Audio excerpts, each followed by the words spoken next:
Saudações aos estudiosos da lição da Escola Sabatina, ou seja, da Bíblia, não é? Alguns até já dizem que em 4 anos, se você estudar sempre as lições, fez um curso de teologia. 4 ou 8 anos, nem sei bem. Também não é tanto assim, né? Que seja 8, não é tanto assim. Mas que estudou bastante a respeito da Bíblia, isso é verdade, não é? Bom, hoje é sábado, tá um dia bonito aqui, um dia de sol, temperatura agradável, 22 graus, está muito gostoso. Estou do lado aqui de uma pequena árvore, um pé de laranja da Índia. Essa laranja se come com casca e tudo, né? Eu vou tirar uma aqui para mostrar. Uma laranjinha assim pequenininha. Diz que dá para comer a casca, que é doce, e dentro também é doce. Existem umas outras que são assim pequenininhas, que a casca é doce e dentro é bem azedo. Azedo não, é um gosto forte. Essa não, essa é doce toda, não se descasca. Isso é coisa do céu. E então hoje é um dia lindo, um dia agradabilíssimo, né? E nós já estamos aqui em mãos a lição número 2.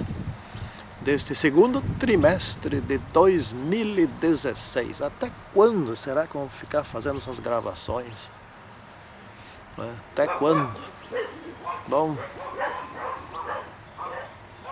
o ano passado foi aprovado na ONU o tal do chamado Agenda 2030, né?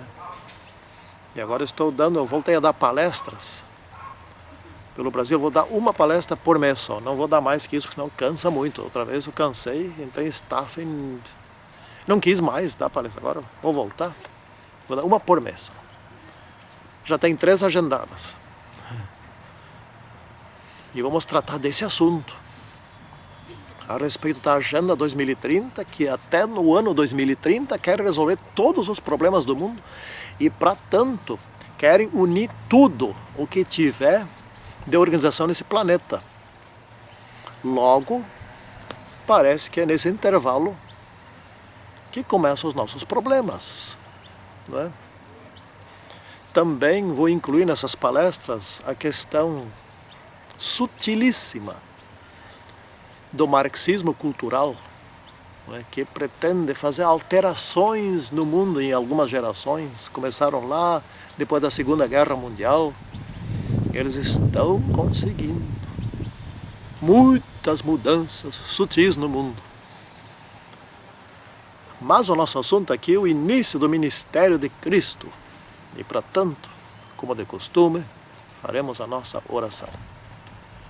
Santíssimo e poderoso Deus, esteja conosco, por favor, nos dando a compreensão da verdade. Em nome do Senhor Jesus Cristo. Amém. Muito bem. Aqui no verso diz: vinde após mim, eu vos farei pescadores de homens. Eu fiz um gráfico aqui, não dá para ver dali, né? Mas fiz um gráfico aqui.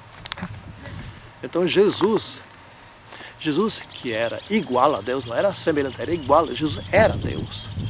Ele desceu,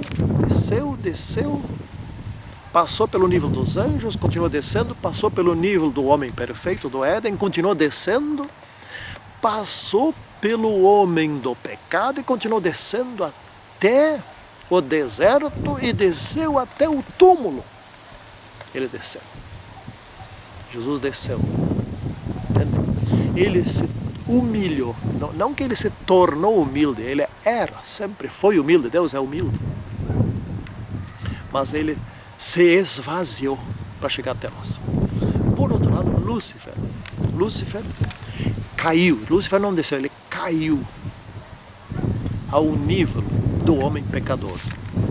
Mas ele se imaginou semelhante ao Altíssimo. Na sua imaginação, na sua consciência, na sua cabeça, serei semelhante ao Altíssimo. Ele queria lá para cima. Jesus de lá de cima veio até o túmulo. Passou por todos os níveis, do nível dos anjos, o nível dos homens perfeitos, o nível dos homens pecadores, e o deserto e o túmulo. Mais baixo que isso, impossível. E dali Jesus saiu do túmulo e subiu, glorioso, vencedor, outra vez ao nível de Deus, porque Ele é Deus. Então aqui está a contradição, não é? Entre o serei semelhante ao Altíssimo e aquele que se fez igual ao homem. Jesus não disse serei semelhante ao homem, não. Ele se fez igual ao homem para sofrer como um homem pecador e desceu abaixo do homem pecador. Porque, como estudamos nesta semana, ele passou fome, jejum de 4 semanas, de 40 dias, mais que 4 semanas, não é? E bem mais que 4 semanas, 1 mês e 10 dias. E no limite da morte ele foi tentado.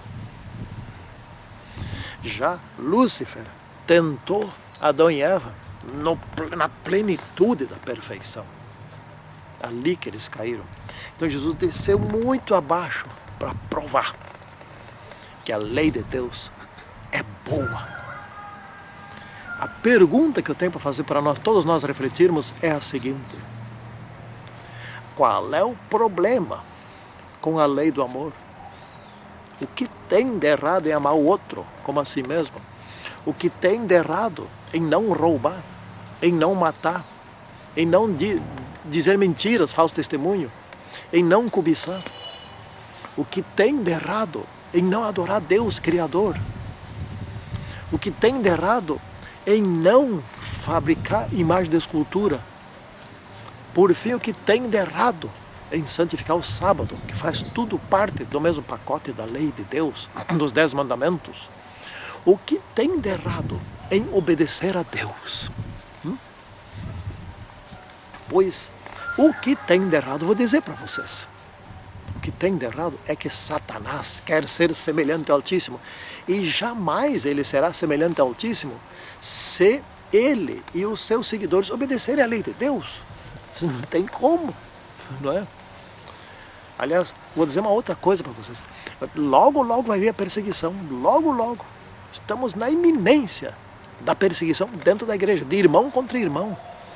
Você sabe como é que se persegue? Vou dar a receita aqui. Eu não vou fazer isso, mas já sei a receita. Essa receita vem lá do tempo da Idade Média. Saindo da lei. Ou seja, infringindo o manual da igreja, infringindo a Constituição brasileira, infringindo a ordem, as leis, os bons costumes, não é? Infringindo as coisas boas. Aí tem que infringir para perseguir. Senão não persegue.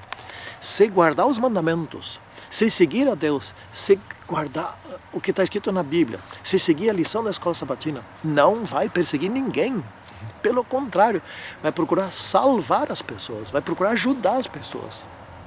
Vai orar pelos inimigos, é isso que vai fazer. Não é? Vai amar os inimigos, vai orar pelos que perseguem. Não é? Então aqui João Batista estava pregando a verdade. Ele pregava a verdade. A verdade é dura, mas é a verdade. Ela é dura. Mas por que ela é dura? Na verdade ela é dura para quem não segue a verdade. Porque para quem segue a verdade, ela é boa. Ela faz bem, ela dá vida, ela dá felicidade, ela dá saúde, ela dá esperança.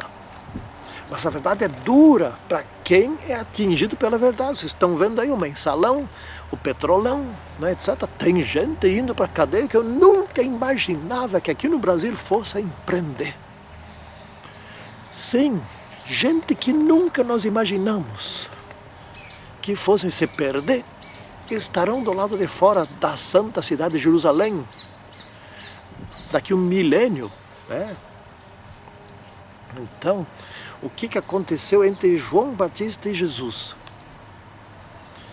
João Batista, ele mesmo disse, importa que eu diminua e que ele cresça. João Batista estava diminuindo, mas o problema não era entre João e Jesus, e sim entre os discípulos. De João e os discípulos de Jesus, tinha os que queriam porque queriam João, e João se acostumaram com João, etc. E tal. Precisava um deles morrer, e precisava ser João. Porque se continuasse os dois, Uns iriam ali, João, porque João. Então João teve que morrer, Jesus não fez nada para impedir. E não podia fazer, né?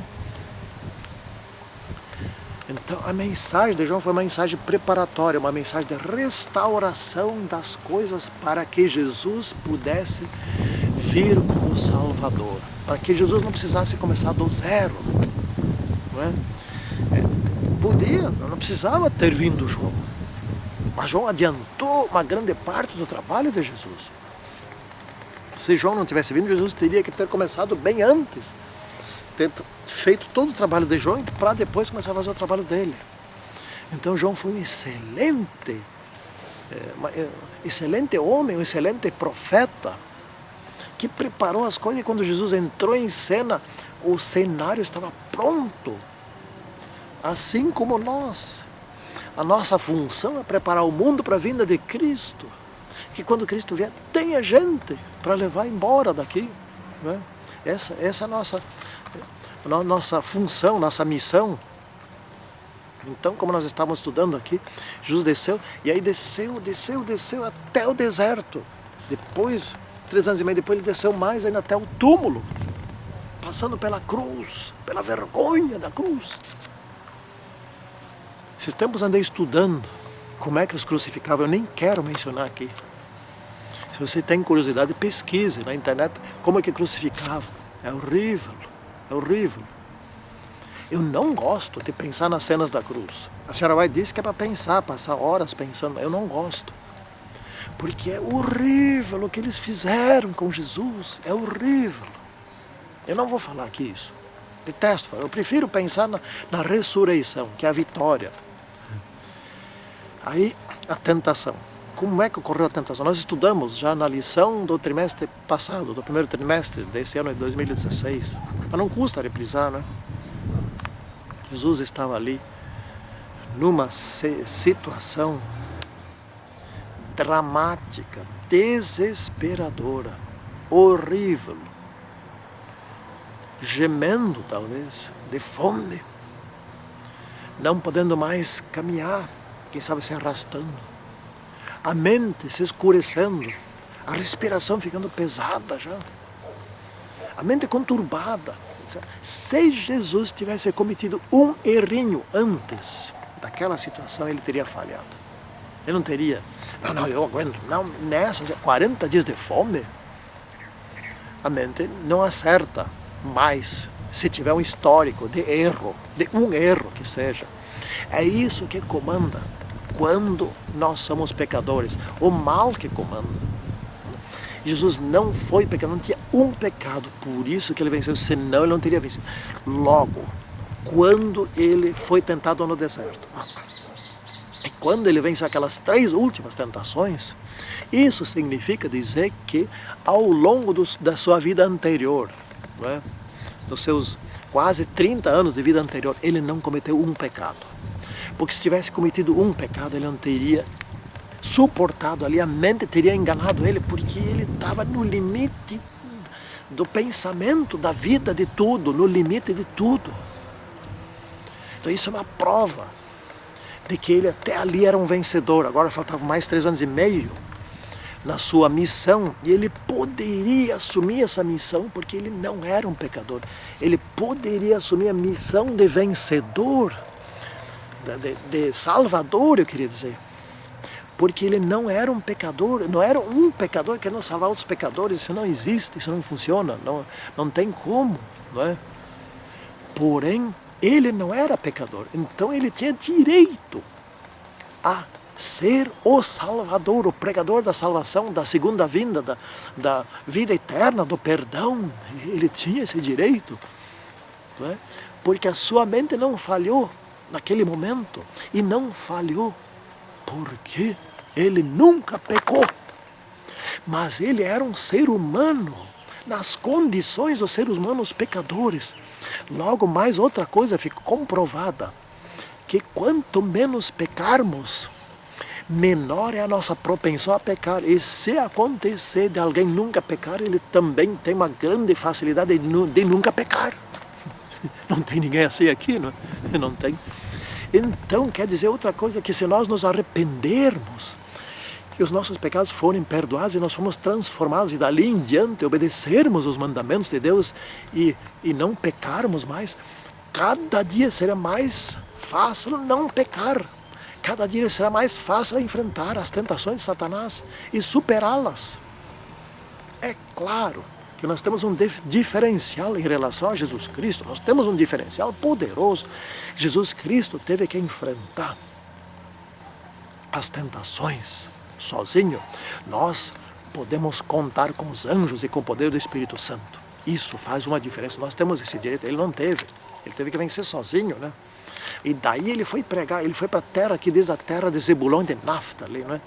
Era uma terra repovoada, porque os assírios foram lá e tomaram tudo, deixaram alguns poucos judeus por lá, trouxeram pagãos por lá e se formou ali uma terra de pessoas meio judeus, meio pagãos, uma mistura ali, uma síncrese de um tipo de um culto que era uma mistura mesmo de paganismo com judaísmo. E aquilo era, vamos dizer, uma escuridão espiritual, né? Porque era uma confusão. Era meia verdade ou meia mentira. Meia mentira é uma mentira, meia verdade é uma mentira. Não existe uma meia religião, não existe uma meia igreja adventista, não existe uma meia Bíblia. Seguir parte da verdade é seguir a mentira, né? Então era essa a situação deles lá. Então era um local confuso, como é que diz aqui, um confuso e obscuro, uma população mista. Então até Isaías escreveu aqui que uma coisa boa que ele profetizou, que até os que viviam na terra da sombra, na região ou no vale da sombra da morte, resplandeceu a luz quando Jesus veio. Jesus foi pregar para eles. Ou seja, nós não somos diferentes deles, né? Jesus foi viver e trabalhar entre essa gente, diz aqui, né? Que os assírios tinham repovoado. E essa gente teve a oportunidade da luz da verdade. Que verdade é essa? A salvação para a vida eterna, o perdão dos pecados. Essa é a verdade, né? A vida em obediência à lei de Deus, que é uma lei boa, gostosa, agradável, que só faz bem, né? Então, Jesus foi trabalhar ali naquela região e ensinou essas pessoas o caminho da vida eterna. E aí, para lhe ajudar, ele foi chamando algumas pessoas, chamou 4 pescadores, né? Então, os homens mais humildes, mais pouco letramento, pouco estudo, mal sabiam ler e escrever. Os judeus, todos eles sabem ler e escrever. Mas tem os que são formados, os que têm curso superior completo, os que têm pós-graduação, mestrado, doutorado, pós-doutorado, etc. Vou dizer uma coisa aqui importante. Seria muito melhor se Jesus tivesse chamado doutores, os doutores da lei. Seria muito, ele teria muita mais vantagem. Quanta coisa não precisava ensinar, não é? Já sairia, não aqui embaixo, sairia mais alto, já sairia logo. Por que não chamou então? O problema era outro. Esses estavam cheios de si, orgulhosos, etc. E não tinha um que se pudesse usar. Se tivesse um, ele teria chamado. Claro. Mais tarde apareceu o tal de Saulo. E olha o que ele fez. Saulo fez um excelente trabalho. Saulo era preparado, estudado, etc. Mas se tornou humilde. Então pega, Jesus pegou. Se os 12 discípulos fossem todos como Saulo convertido, etc., tá ali, já sairia muito mais acima. Então, se você tem estudo, se você tem graduação, você tem mais que isso, etc., coloca esse teu estudo humildemente nas mãos de Jesus. Ele vai fazer um excelente trabalho por teu intermédio, não é? Mas se fez um grande, gigantesco trabalho com aqueles pescadores, imagina que fará conosco se nós temos estudo completo. Mas tem que ser humilde, porque é muito, muito, muito mais vantajoso ser humilde sem estudo do que ser arrogante com pós-doutorado. Ser arrogante com pós-doutorado, na verdade, vai estorvar. vai ser especialista em criar problemas. É isso que vai ser. Oxalá que nós, falo principalmente para os jovens agora, que têm estudo, que estudam, que se empenham. Oxalá que todos nós nos entreguemos todos os dias a Jesus. Esse que desceu e se tornou igual a nós, e desceu abaixo de nós. Desceu até o túmulo, até o inferno da morte. Mas que subiu, que voltou a subir. Satanás caiu e não subiu mais, nem vai subir. Mas Jesus desceu, ele não caiu, desceu e subiu. Está hoje no trono, no lugar santíssimo. E Ele quer nos levar para cima. Que cada um tenha essa experiência poderosa. Em nome de Jesus Cristo eu peço por todos. Amém. Senhor Deus, esteja conosco. Nos leve para cima. Para longe desse mundo falido. E o dia que Tu transformar isso aqui, que nós voltemos para cá, porque esse é o nosso lar, quando tudo for restaurado. Em nome de Jesus Cristo. Amém.